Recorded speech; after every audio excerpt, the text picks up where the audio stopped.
오늘 행동하는 믿음 8번째. 오늘 제목은 염려로 인한 불면의 시대, 임재의 장소가 필요하다. 염려로 인한 불면의 시대, 임재의 장소가 필요하다. 이게 굉장히 중요한 겁니다.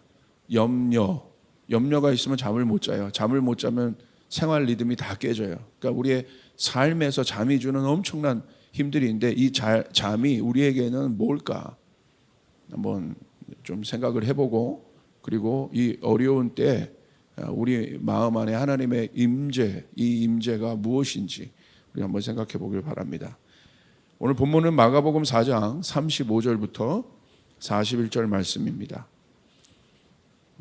그날 저물 때 제자들에게 이르시되 우리가 저편으로 건너가자 하시니 그들이 무리를 떠나 예수를 배에 계신 그대로 모시고 가매 다른 배들도 함께 하더니 큰 풍랑이 일어나며 물결이 배에 부딪혀 들어와 배에 가득하게 되었더라. 예수께서 고물에서 베개를 베고 주무시더니 제자들이 깨우며 이르되 선생님이여 우리가 죽게 된 것을 돌보지 아니하시나이까 하니 예수께서 깨어 바람을 꾸짖으시며 바다더러 이르시되 잠잠하라 고요하라 하시니 바람이 그치고 아주 잔잔하여지더라. 위에 제자들에게 이르시되 어찌하여 이렇게 무서워하느냐 너희가 어찌 믿음이 없느냐 하시니 그들이 심히 두려워하여 서로 말하되 그가 누구이기에 바람과 바다도 순종하는가 하였더라. 여러분 오늘 본문을 잘 알고 계실 겁니다. 여러분 37절에 보시면 제자들이 타고 있던 배에 큰 광풍이 일어납니다. 여기 단어를 보시면 광풍이라고 되어 있어요. 그러니까 원어로 보니까 이 광풍이 어느 정도냐면 메가라는 단어를 쓰고 있더라고요. 메가. 그러니까 엄청나게 큰 광풍이라는 거예요. 오늘날로 비교해 보면 그냥 센 바람 정도가 아니라 토네이도급의 바람이라고 생각하시면 됩니다. 작은 파도가 아닙니다. 그러니까 미국에서도 토네이도가 빈번하게 발현되는데 정말 두려워하잖아요. 저희 나라에는 그런 영향력이 없기 때문에 좀 그 감이 없는데 미국에서 계셨다 오신 분들은 이 토네이도에 대한 위력을 어마어마하게 정말 느끼더라고요. 오늘 그런 정도의 바람이 지금 일어난 겁니다. 무슨 말이냐면 사람의 능력으로 감당할 수 없는 상황이라는 것이에요. 그 앞에 제자들의 힘과 지혜와 경험, 그 모든 것이 아무런 영향력을 줄 수 없는 그런 상태를 말합니다. 어떻게 이 광풍이 일어났습니까? 갑자기 일어났다는 거예요. 우리 인생도 마찬가지예요. 이런 정도의 광풍이, 이런 정도의 풍랑이 우리의 삶 가운데 sudden happen, 갑자기 일어날 수 있다는 거예요. 그때 우리는 어떻게 해야 되는가? 아마 코로나는 그런 정도의 토네이도급의 광풍이죠. 이 시대에. 그러니까 우리가 이런 시대에 우리 안에 있는 믿음은 무엇인가 한번 생각해 보길 바랍니다. 우리의 삶에도 예상치 못하는 이런 광풍이 있는데 내 인생의 보트가, 내 인생을 보트라고 생각한다면 풍전등화의 상황에 있는 것 같은 그런 상황이 있을 수 있습니다. 이때 우리는 어떻게 해야 하는가? 제자들과 우리들은, 여러분 보십시오. 제자들은 어떻습니까? 두려움에 사로잡혀요. 염려에 사로잡힙니다. 우리도 어떻습니까? 그럴 때가 있지 않습니까? 두려움과 염려에 사로잡힐 때가 있습니다. 그런데 38절에 보면 예수님을 보여줘요. 예수님을 보세요. 예수께서 고물에서 베개를 베고 주무시더니, 그러니까 너무 대조적인 상황이에요. 제자들은 두려워하는데 예수님도 사람이잖아요. 인간의 옷을 입으셨기 때문에 그게 굉장히 놀라운 거라고 그랬어요. 예수님이 우리와 같은 사람이 되셨다는 것. 그러니까 우리처럼 생각하고 우리처럼 느끼실 수 있는 분이죠. 그런데 예수님은 주무셨다는 거예요. 그 정도 광풍에서. 만약에 제가 설교를 준비하면서 한번 생각을 해봤어요. 이 장면이 영화라면 감독은 하나님이시겠죠. 그리고 주인공은 예수님과 제자들일 겁니다. 이 광풍이 일어난 상황, 아주 강력한 상황이죠. 이 환경 속에서 예수님은 주무시고 계시고 제자들은 죽음 직전의 두려움, 어마어마한 두려움에 사로잡혀 있습니다. 감독이 이 장면을 연출하여 전하고 싶은 메시지는 뭘까요? 만약에 감독이 이 장면을 연출했다면, 지금 그 장면을 우리에게 보여주고 있잖아요. 우리가 관객의 입장에서 영화를 보듯이 지금 이 장면을 보고 있는데, 감독이라면 이 장면을 이 엄청난 광풍에서 대조적인 두 사람, 한 분은 평안히 잠을 자고 있는 예수님, 그리고 거기서 두려워하고 있는 제자들, 이 장면을 통해서 무엇을 말하고 싶은가? 결국 예수님을 통해서 감독은 말하고 싶은 거겠죠. 이 광풍의 상황을. 그 비결이 무엇입니까? 그러니까 이 감독이 뭘 설정했냐면 잠을 설정했다는 거예요. 잠을. 이쪽은 두려워하고 있는데 여기서는 뭔가 그래도 기도하고 뭐 그런 모습들도 아니고 그냥 평안히 그 속에서 잠을 자고 있는 예수님의 모습을 보여주고 있어요. 여러분, 이 잠의 비결이 있습니다. 잠을 잘 수 있다는 건 무슨 뜻이겠습니까? 잠이란 건 뭐예요? 평안할 때 잘 수 있는 거예요. 걱정과 두려움이 있으면 잠을 못 자요. 잠을 설쳤다고 하잖아요. 여러분도 생각을 해보십시오. 여러분이 평안히 개운하게 자고 일어났을 때가 언제입니까? 여러분 마음 안에 평안이 있을 때예요. 그런데 여러분 밤에 자기 전에 근심과 걱정으로 잠을 잔다면 여러분 분명히 잠을 설칠 거고 잠도 못 잘 거고 잠을 자더라도 악몽 같은 걸 막 꿀 거고 일어나더라도 개운하지 않아요. 여러분 성경에 잠에 대한 메시지가 있어요. 시편 127편 2절, 너희가 일찍이 일어나고 늦게 누우며 수고의 떡을 먹음이 헛되도다. 그러므로 여호와께서 그의 사랑하는 자에게 잠을 주시는도다. 예배 때 푹 잘 수 있는 분들 주님의 이름으로 축복합니다. 축복합니다. 아니 저는 감사해요. 교회에서 이제 예전에 주무신 분들 보면 믿음이 없네 막 그랬는데 얼마나 고단하면 저렇게 조목사 설교가 거의 피치가 높은데 천둥과 같은 목소리인데 저기서도 잠을 잘까? 얼마나 고단하면. 그래서 저는 오히려 푹 주무시고 일어나는 게 괜찮은 것 같아요. 왜냐하면 제가 보니까 이 잠이라는 게 엄청나요. 잠이라는 게. 여기 보세요. 시편 말씀에도 일찍이 일어나고 늦게 누우며 수고의 떡을 먹음이. 그러니까 일찍이 일어나고 늦게 눕는다는 건 열심히 사는 사람들이에요. 그런데 성경은 뭘 말하는 거예요? 헛되다는 거예요. 뭐가 없으면 하나님 없는 수고들은 결국 고단하고 피곤하다는 거예요. 헛되다는 거예요.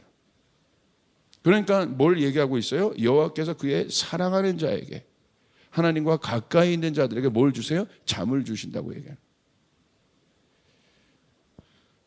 이 잠을 우리는 다른 말로 좀 생각해 볼 수 있어요. 이 잠은 무엇이겠습니까? 이 잠은 임재라고 좀 볼 수 있어요. 자, 임재는 무엇입니까? 평강, 샬롬의 상태예요. 염려와 두려움이 있으면 잠을 잘 수 없는데 이 임재가 있으면, 그 임재가 있다는 건 뭐예요? 샬롬이 나를 다스리고 있다는 거예요. 우리 잠에 대해서도 한번 더 조금만 더 생각해 봅시다. 이 현대인들이 잠을 못 자는 이유가 무엇입니까? 혹시 여기 온 분들 중에서도 잠을 못 자는 분들이 있어요? 잠을 설치거나 오래 자거나 오래 자도 개운하지 않고 힘들고 어렵고. 그래서 요즘에 현대인들 안에 제일 어려운 문제들이 이제 불면증의 문제들이에요. 근데 불면증의 문제가 다른 이유들이 아니라 바로 그런 문제들인 거예요. 두려움, 염려, 근심. 그것이 너무 많다는 거죠. 요즘 시대에 아마 더 할 겁니다. 아마 주식의 모든 것에 막 하고 있는 사람들 보니까 저는 주식을 잘 몰라요. 일어나자마자 그거 확인하고 조금 가다 확인하고 조금 가다 또 확인하고 너무너무 불안하죠. 너무너무 불안하잖아요. 그죠? 이런 시대 속에서 전 목사니까 이 시대의 흐름들을 생각을 해보는 거예요. 우리가 어떤 시대에 있는가. 너무너무 불안하단 말이에요. 왜 또 저는 주식을 투자하는 이유도 이해는 돼요. 왜냐하면 불안하니까. 다 하는데 나만 또 안 하니까 불안하잖아요. 그 마음도 이해가 되고 그러나 그 삶도 안타깝고. 그래서 여러분 유명한 재벌들도, 유명한 사람들도, 모든 것이 다 부족함이 없어 보이는 사람들도 심심치 않게 나오는 뉴스들이 뭡니까? 프로포폴 뉴스들이 나오잖아요. 그거 잠자는 거거든요. 잠자는 거. 그러니까 프로포폴이 뭐냐면 뇌를 속이는 거예요.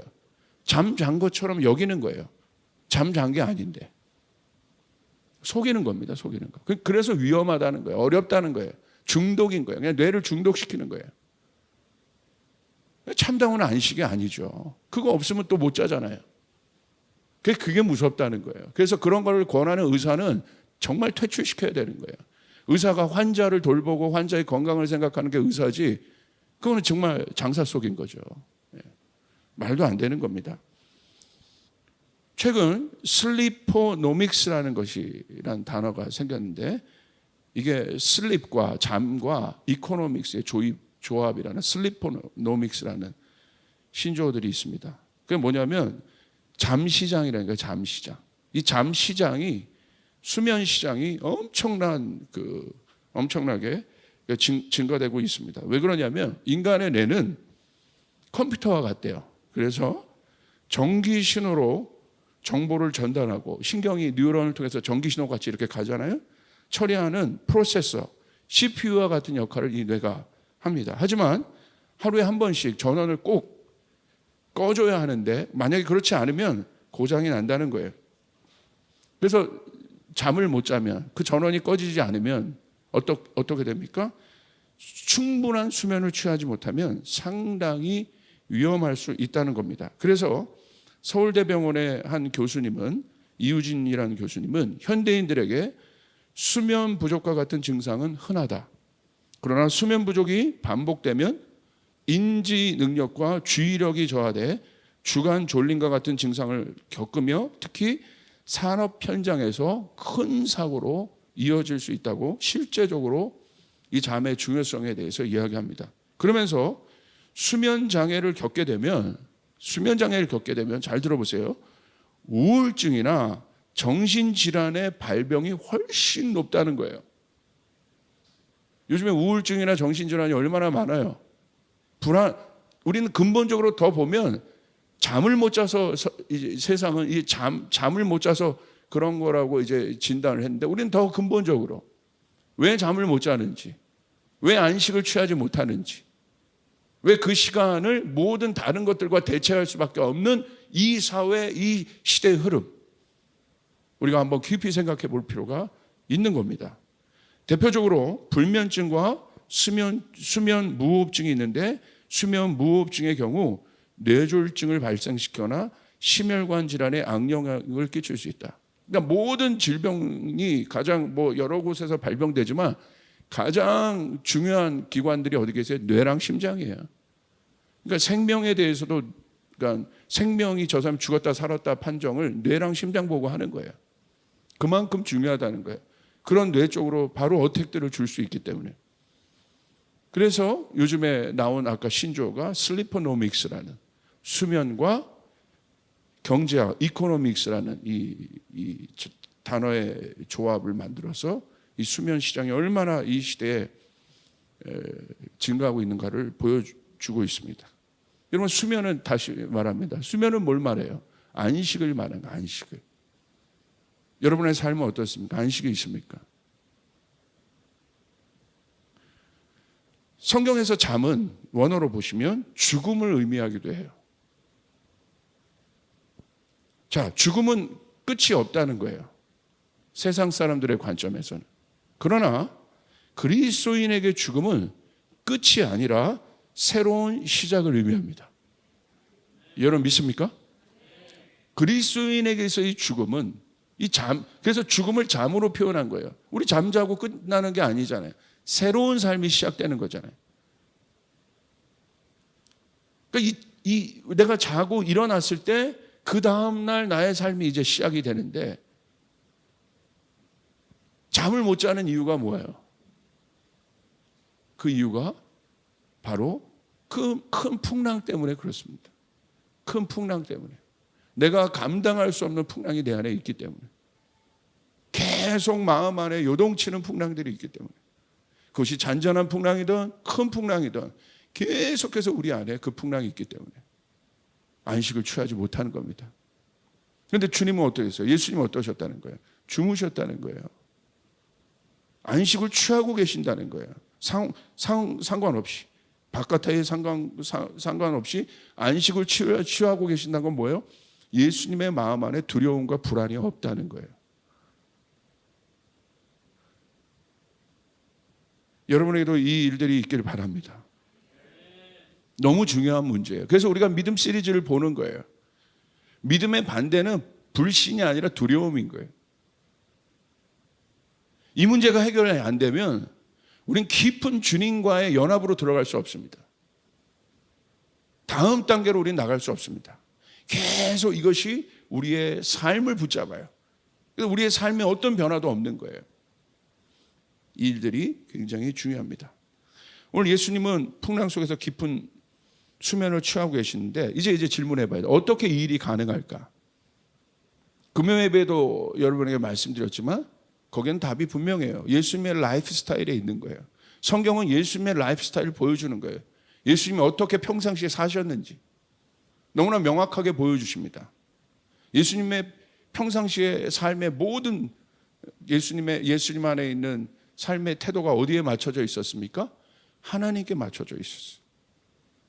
하나님과 가까이 하는 삶이었어요. 아까 우리 예배팀이 그 찬양을 했는데 하나님과 아주 가까이 하는 삶이 예수님의 삶의 우선순위였고 성전과 가까이 하는 삶, 그것이 예수님의 우선순위의 삶의 형태였고, 그리고 말씀과 가까이 하는 삶, 기도와 가까이 하는 삶, 그것이 예수님의 삶의 예수님의 라이프 스타일이었다는 거예요. 그러니까 하나님과 함께하는 삶이었다는 거예요. 하나님과 함께하는 삶 가운데 있는 결과물이 무엇입니까? 임재라는 거예요. 임재. 그 임재가 안식이에요. 그 임재가 쉼이에요. 임재는 뭐냐면 하나님이 거하고 계시다는 거예요. 드웰링하고 계시다는 거예요. 하나님이 다스리고 계시다는 거예요. 하나님이 다스리고 있기 때문에 풍랑도 잠잠해지는 것입니다. 아멘. 하나님이 다스리고 있기 때문에 모든 상황들이 하나님 안에서 하나님의 샬롬, 그게 샬롬인데 샬롬은 뭐냐면 통치하고 있다는 거예요. 문제가 있지만 통치되고 있다는 거예요. 모든 힘들이 하나님의 권능 앞에, 하나님의 주권 앞에 통치되고 있다는 것이에요. 할렐루야. 이게 샬롬이에요. 이게 임재예요. 하나님과 가까이 하는 삶. 그러니까 예수님 안에 두려움이 없는 이유는 바로 그것입니다. 하나님의 임재 안에 있었기 때문에. 여러분 임재를 사모하십니까? 무엇을 사모하십니까? 여러분 임재를 사모하셔야 되는 거예요. 어느 장소에 가도 하나님의 임재를 사모하셔야 되는 거예요. 여러분이 느껴야 되는 건 뭐냐면 세상의 기운이 아니라 이곳에 하나님의 임재가 있는지를 느껴야 되는 거예요. 우리 가정에 하나님의 임재가 있는지를 느껴야 되는 거예요. 오늘 내 안에 하나님의 임재가 있는지를 느껴야 되는 거예요. 오늘 일터 안에 하나님의 임재가 있는지를 느껴야 되는 거예요. 그게 중요한 거예요. 임재가 있는가? 오늘 우리의 만남 가운데 하나님의 임재가 있는가? 오늘 우리 예배팀 안에 임재가 있는가? 우리 가정 안에 임재가 있는가? 하나님의 임재를 갈망하는 삶, 하나님의 임재에 민감한 삶, 그게 예수님의 라이프 스타일이었어요. 근데 그 라이프 스타일이 결국 어떻게 나타납니까? 풍랑 앞에서, 메가톤급의 토네이도급의 풍랑 앞에서 그것이 현실로 나타나요. 여러분 보세요. 믿음이란 뭐냐? 믿음이란 두려워하지 않는 상태예요. 두려움이 없는 상태. 믿음이란 예수님처럼 폭풍 속에서 잠을 자는 거예요. 이게 믿음이에요. 폭풍 속에서 여러분 잠을 잘 수 있습니까? 잠을 자는 믿음이 여러분 가운데 있길 바랍니다. 주님의 안식 안에 거할 수 있는, 주님의 평강 안에 요동치 않는 여러분의 마음이 있기를 주님의 축복합니다. 자, 왜 예수님처럼 폭풍 속에 잠을 자는 게 믿음인가? 그 예가 어린 아기에 있습니다. 어린 아기에 있어서 제일 중요한 것, 지금 갓 태어난 아기에 있어서, 아기에게 있어 제일 중요한 게 뭘까요? 주식? 아파트? 대학? 내 사업? 어린 아기에 있어서 제일 중요한 게 뭐예요? 엄마 품인 거예요. 엄마 품은 한 평도 안 돼요. 어린 아이가 뭐 100평짜리 펜트하우스에 있든지 아니면 뭐 몇 평짜리 단칸방에 있든지 전혀 상관없는 거예요. 아무 상관없는 거예요. 어린아이에게 있어서 제일 중요한 건 뭐예요? 엄마 품인 거예요. 엄마 품에 뭐가 있어요? 안식이 있어요. 보호가 있어요. 쉼이 있어요. 공급이 있어요. 많은 평수도 아니에요. 큰 집, 작은 집 의미 없습니다. 우리에게나 의미가 있는 거지. 아기가 잘 수 있는 장소, 안정감. 그곳에서 아기는 곤히 잡니다. 우리 신경민 전도사님 아이가 있는데, 이서가 있는데 너무 귀여워. 낯을 많이 가려. 그래서 항상 아빠 품에 있을 때 막 안정적이고 그러는데 저를 보면 이렇게 눈치를 보고 이렇게 쳐다봅니다. 근데 토요일 날 드디어 사건이 일어났어. 이번 주에 드디어 제품에 왔습니다. 할렐루야. 캔디라는 거에 속아서 제품에 왔다가 목사님 방에 캔디 먹으러 가자 발을 뛰는 순간 아빠를 보며 울더라고. 그래서 다시 아버지 품으로 돌아갔어요. 불편하다는 거지. 캔디나 내놔. 캔디나 내놓으라는 거야. 네 품은 불편하니까 캔디나 내놔. 아빠 품에 가니까 이렇게 또 한 게. 참 많은 생각들 해요. 우리의 모습을 봐요. 여러분 어디에서 안정감을 느끼십니까? 어디에서 여러분의 마음에 쉼이 있습니까? 다른 곳이 아니에요. 하나님의 품인 것이에요. 그곳에 진정한 임재가 있습니다. 그곳에 진정한 임재가 있습니다. 다른 어느 곳에서도 나에게 그 안식을 주는 곳은 없어요.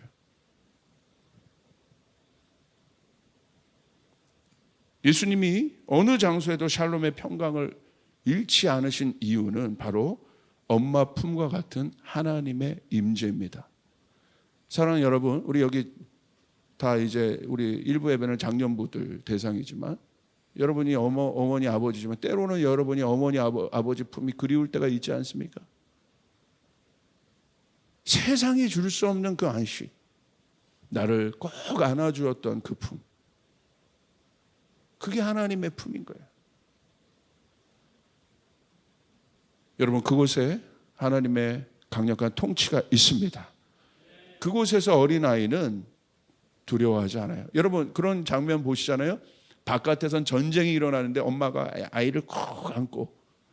왜 꼭 엄마 이야기만 들으십니까? 목사님 할 수 없어요. 엄마 품이 너무 중요해요. 엄마를 엄마 품에 꼭 안겨서 가는데 아기는 막 웃고 있잖아요.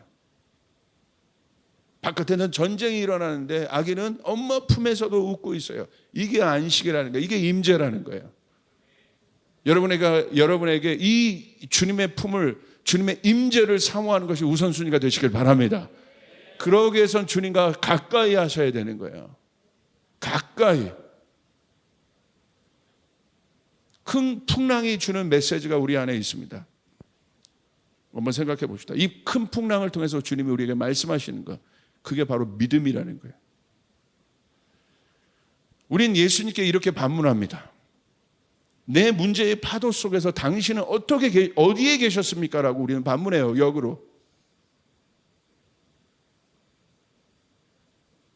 그러지 않아요?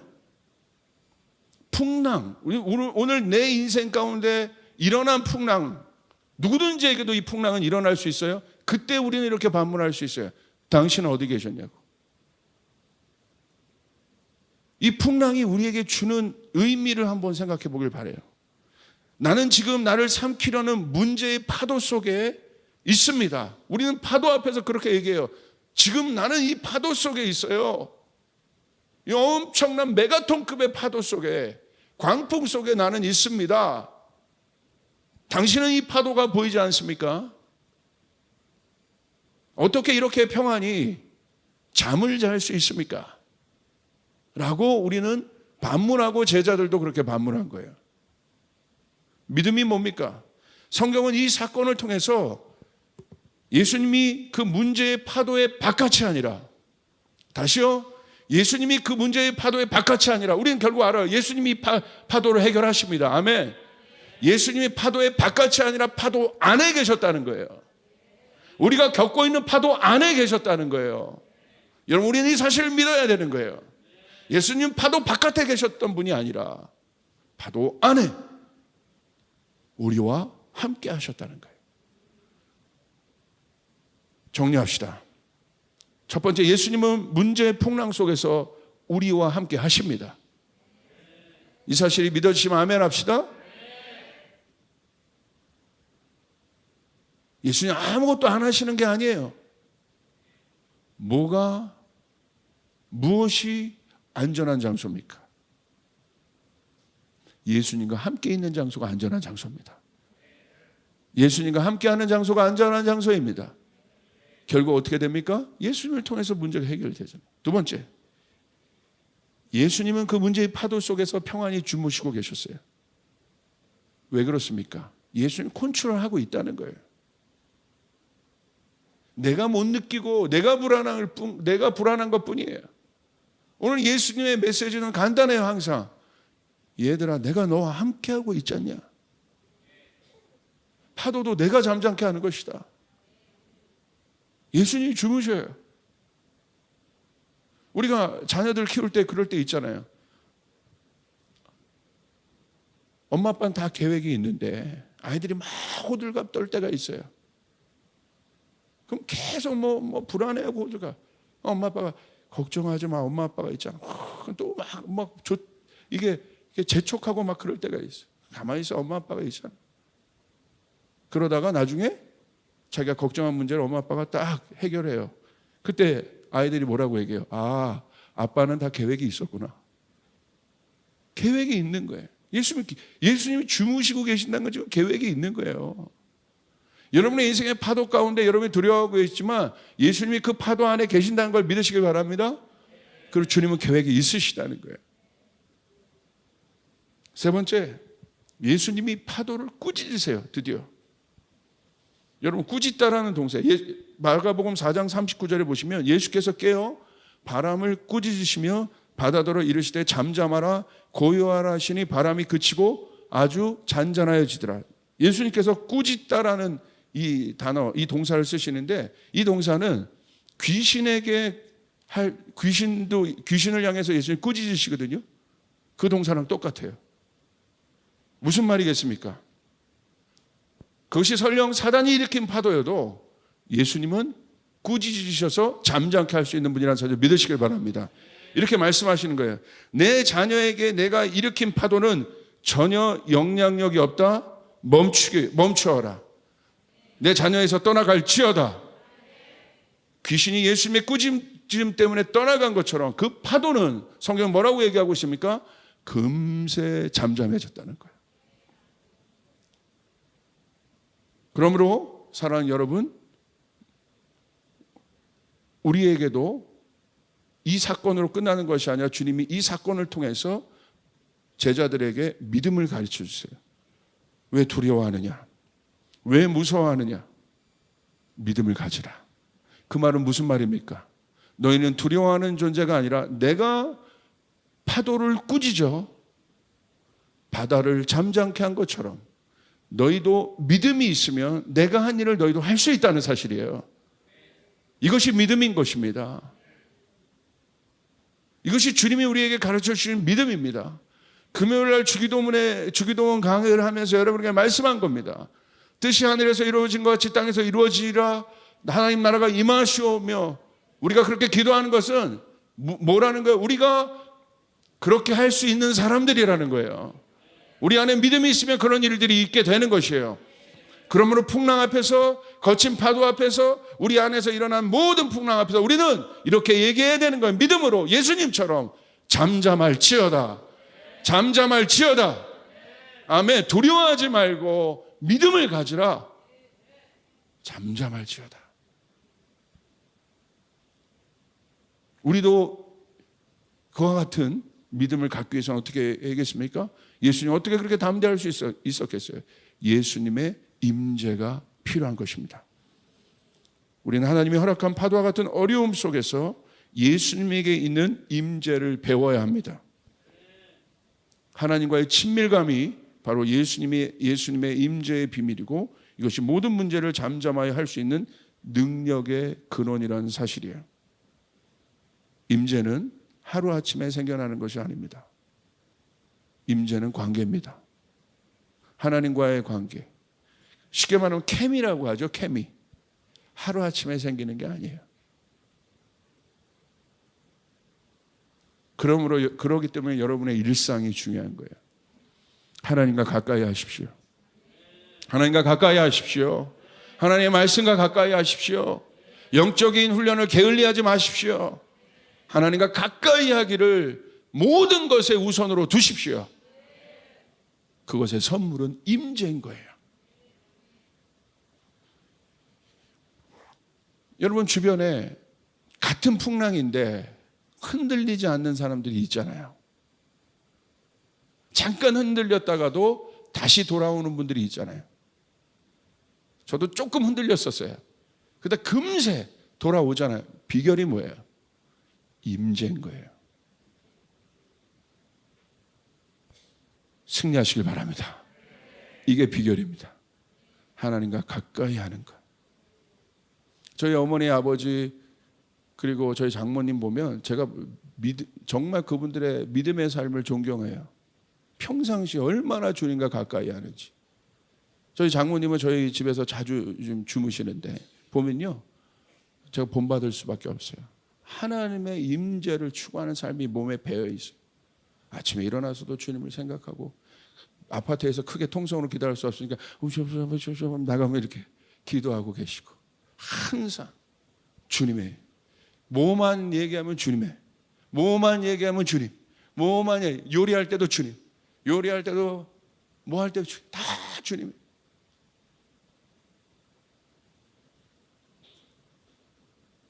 틈만 나면 저희 집에서도 저희 아내도 보니까 막 바빠요. 요즘에 말씀 틀어놓고 화장하고, 말씀 틀어놓고 설거지하고, 주님과 가까이 하려고 하는 삶.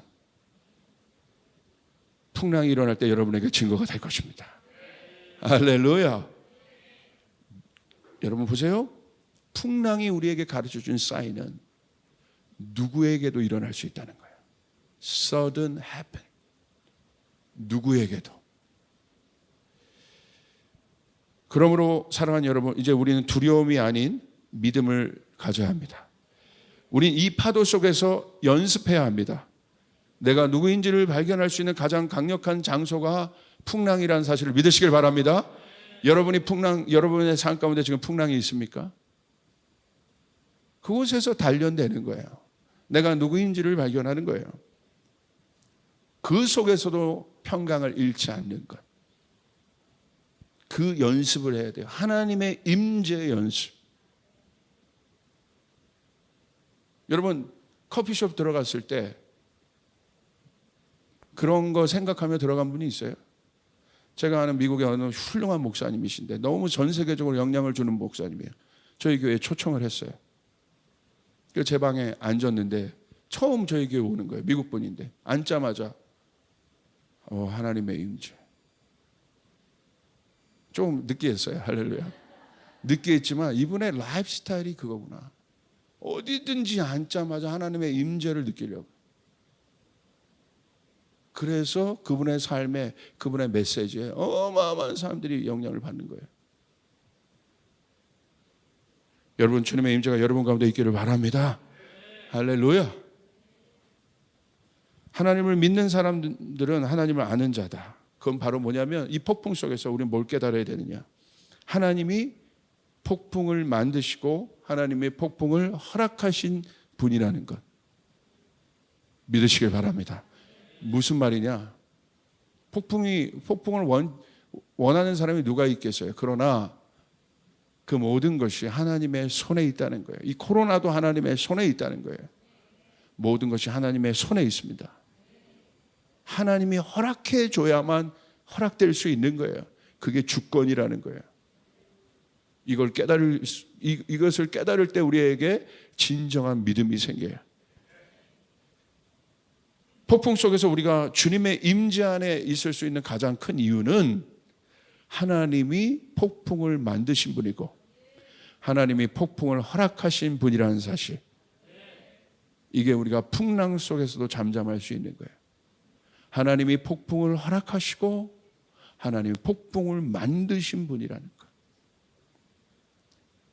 그런데 여러분, 이 속에서 하나님은 뭘 주길 원하시는 거예요? 세상이 줄 수 없는 평강을 여러분이 맛보게 하기를 원하시는 거예요. 할렐루야. 그냥 폭풍을 어렵게만 보지 마십시오.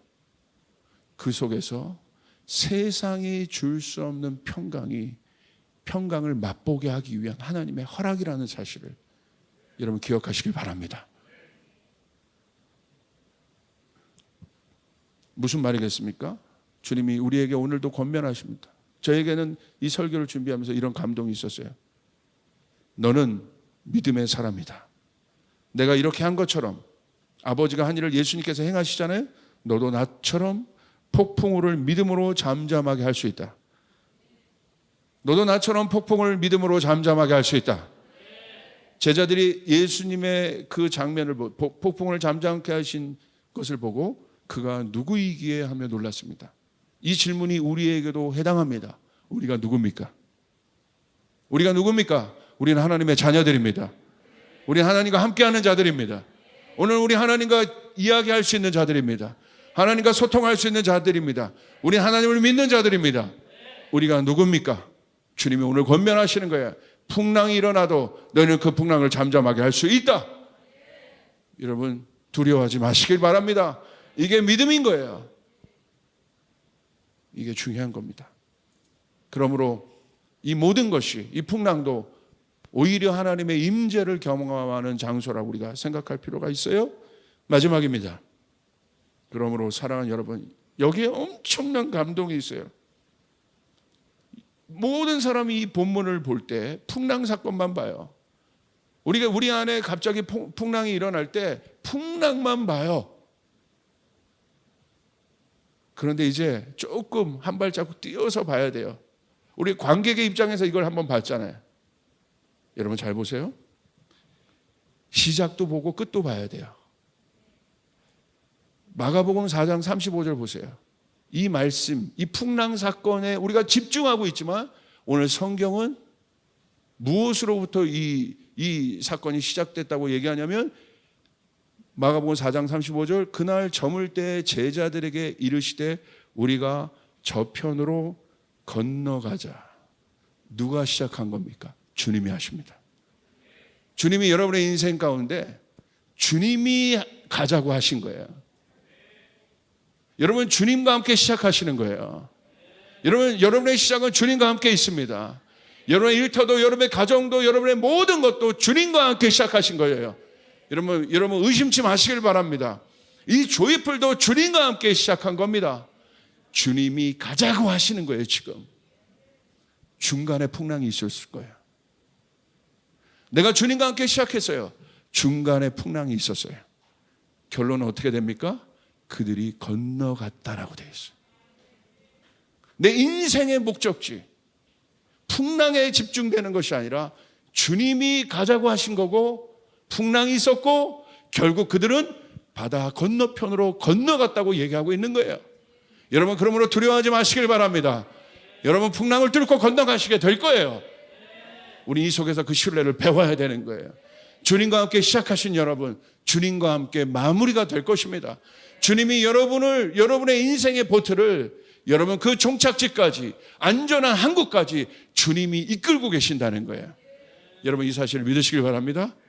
풍랑은 중간에 있었던 한 사건에 불과해요. 중요한 건 주님이 가자고 하신 거고 목적지 주님이 가게 하신 거예요. 이게 믿음이에요. 그 속에서의 풍랑이에요. 내 인생에서 일어나는 이 본문은 사실은 풍랑에 집중할 필요가 없는 거예요. 주님이 가게 하셨어? 결과 주님이 가게 하셨어요. 두렵습니까? 어렵습니까? 힘듭니까? 주님이 시작하십니다. 주님이 알파요 오메가 되십니다.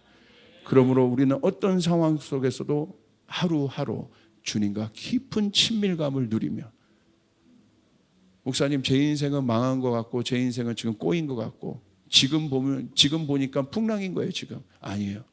여러분의 시작은 그러지 않아요. 주님과 함께 하신다는 그 사실을 돌이켜 보시길 바랍니다. 그리고 결국 여러분 선포하시길 바랍니다. 나는 주님과 함께 내 인생의 마지막 항구에 도달하리라. 나는 내 인생의 마지막 항구에 도달하리라. 내 가정은 그곳에 도달하리라. 믿으시면 아멘 합시다.